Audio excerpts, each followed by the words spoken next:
Kedah ni ibarat abang. Abang kan selalu mengalah supaya adik-adiknya berjaya hidup senang. Petani, pendapatan petani kita tahu, pesawah macam mana, penoreh dan sebagainya. Sebab bila mereka fikir mereka perlu kekal buat kerja-kerja sebegini, walaupun tidak glamour, pendapatan tak tinggi, memastikan adik-adik cukup makan. Rakyat Malaysia, semua Malaysia cukup makan. Sebab kita hari-hari makan nasi. Hari-hari. Kalau tak, kita tak nak jadi negeri yang bergantung pula, negara yang bergantung pada pihak luar untuk dapatkan makanan asasi.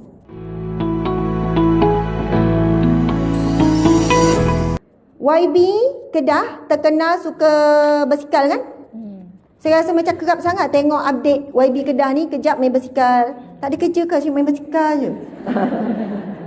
Tapi itulah pekerjaannya. YB Kedah ni terkenal dengan macam-macam. Yang berbasikal, YB kan? Yang berakyat, MB Kedah. MB Kedah. Yang berakyat, YB yang kata jiwa rakyat. YB kita lahir dalam keluarga yang besar, adik-beradik 13 orang. Beliau anak ke-6 ke 6 ke 7? 7. Tengah-tengah kan? Lahir daripada keluarga yang bukan senang. Keluarga yang susah. Petani ke?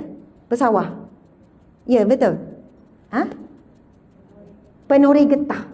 Jadi sangat berjiwa rakyat. Ada anak 5 orang kan sekarang. Salah seorang anak namanya Nur Asma. Sama pula dengan saya. InsyaAllah.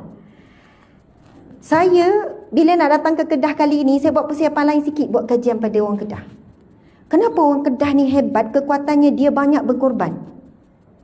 Dia bukan hanya kerajaan dia, bukan negeri dia, rakyat dia juga berkorban tanpa sedar. Kedah dikenali sebagai negeri jelapan padi, betul? 43% negeri Kedah mengeluarkan padi bukan untuk rakyat Kedah, tapi untuk seluruh rakyat Malaysia. Kalau Kedah rasa bosan dah berkorban, dia pun nak semua tutup padi tu, lepas tu dia tambun, nak jadi macam negeri lain, nak kejar, nak jadi negeri industri, buka kilang kemajuan, nanti beras akan berkurangan, akhirnya import, harga beras naik mendadak. Betul atau tidak? Ini fikir simple ni. Kedah juga sanggup membiarkan hutan simpan yang begitu banyak supaya menjadi tadahan air kepada negeri-negeri yang terdekat, menjadi tadahan hujan, untuk menjadi keseimbangan kepada iklim ataupun cuaca. Sebenarnya penyerap haba yang terbaik adalah pokok. Dalam keadaan negeri-negeri yang rakus untuk menarah bukit bukau sekian-sekian, untuk menarah pokok dan sebagainya, Kedah sanggup berkorban. Ni macam, ini bukan kempen ya, saya belajar memahami. Sebab itu saya dengar Yang Amat Berhormat Menteri Besar Kedah sebut, Kedah ni ibarat abang. Abang kan selalu mengalah supaya adik-adiknya berjaya hidup senang. Petani, pendapatan petani kita tahu, pesawah macam mana, penoreh dan sebagainya. Sebab bila mereka fikir mereka perlu kekal buat kerja-kerja sebegini, walaupun tidak glamour, pendapatan tak tinggi, memastikan adik-adik cukup makan. Rakyat Malaysia, semua Malaysia cukup makan. Sebab kita hari-hari makan nasi. Hari-hari. Kalau tak, kita tak nak jadi negeri yang bergantung pula, negara yang bergantung pada pihak luar untuk dapatkan makanan asasi. Jadi bukan kerajaan Kedah saja, bukan pemimpin Kedah saja, rakyat Kedah pun banyak mengalah dan banyak berkorban untuk rakyat-rakyat di negeri-negeri lain. Saya anak kelahiran Terengganu. Saya sekarang duduk di Negeri Sembilan. Saya nak ucap terima kasih kepada rakyat negeri Kedah. Boleh tak bagi tepukan gemuruh pada diri masing-masing? Sebab itu tak boleh sebut saya pesawah je, petani je, tak ada apa. Tak buat kerja, bukan hebat, pesawah je, orang biasa je.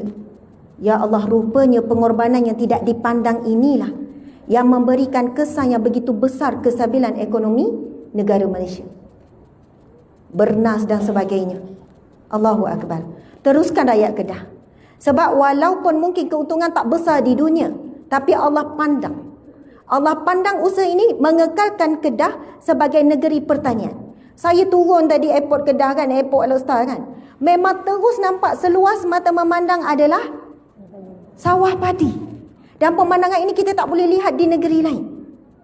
Dan bersawah perlu berpanas, perlu berlelah, perlu bersusah payah. Tapi hasil bahagian dunia sikit je. Keuntungan sedikit saja. Allahu Akbar. Lepas tu disebut-sebut pula Kedah negeri miskin, Kedah tak ada kemajuan, Kedah sekian-sekian. Seolahnya Kedah sanggup digelar dengan dan dipandang sebegitu supaya rakyat seluruh Malaysia cukup makan beras. Harga beras boleh dikawal. Tak apalah nak kata apa pun. Betul tak apa yang saya cakap ni? Betul. Betul tak apa yang saya faham ni? Betul. Subhanallah. Allahu Akbar.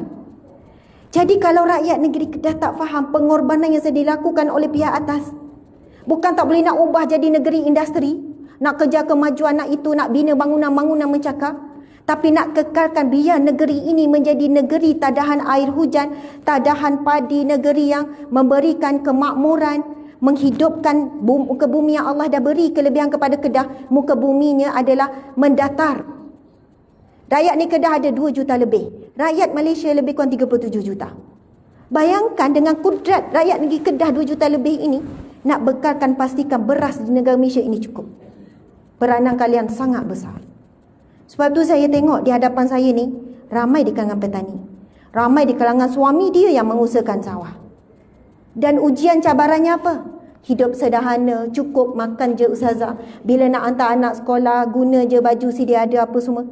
Pengorbanan tu orang tak list kan. Pengorbanan seorang petani di Kedah, di negeri-negeri sekian-sekian, yang ni bla bla bla, tidak.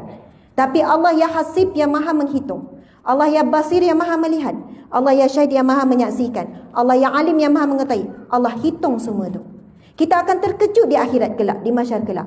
Oh, yang ni pun Allah hitung. Padahalnya jadi petani, lepas tu dapat duit untuk diri sini. Rupanya saya jadi petani selama ni beri impak yang besar kepada kesejahteraan rakyat Malaysia keseluruhan.